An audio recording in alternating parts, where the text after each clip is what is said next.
All right, so one of the mistakes I see people make a whole lot when putting a presentation together is building out their PowerPoint deck way too early in the development process.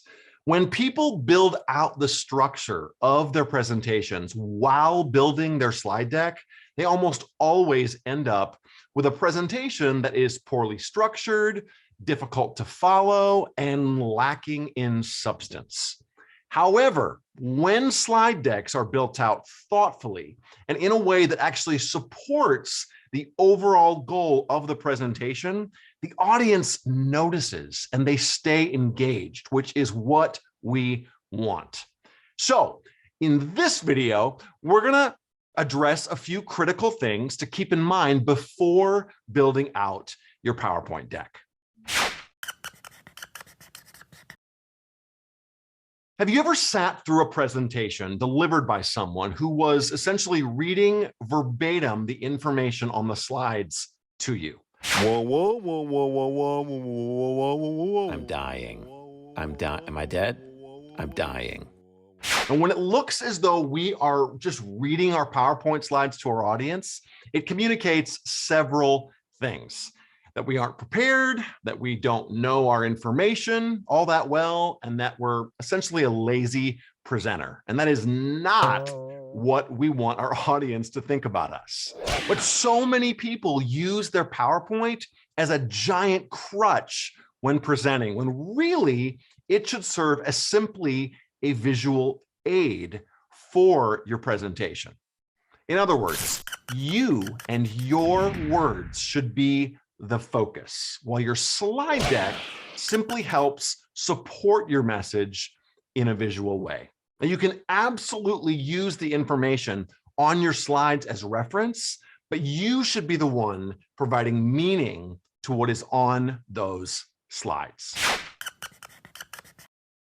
Sounds simple, right? But in most presentations I witness, it is clear that the presenter didn't stop to think about the specific communication needs and wants of their audience members when developing the presentation.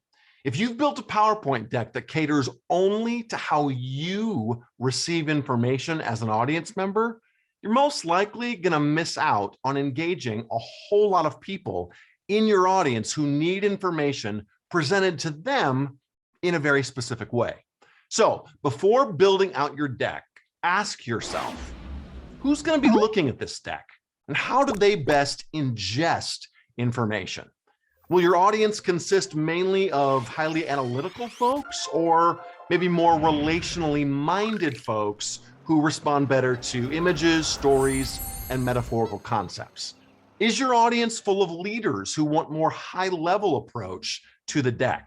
Or does it consist of folks who are wanting a whole lot of detail?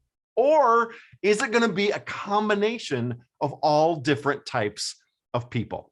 Before putting your deck together, take the time to consider who will be in your audience so that you can construct a PowerPoint deck that speaks their language.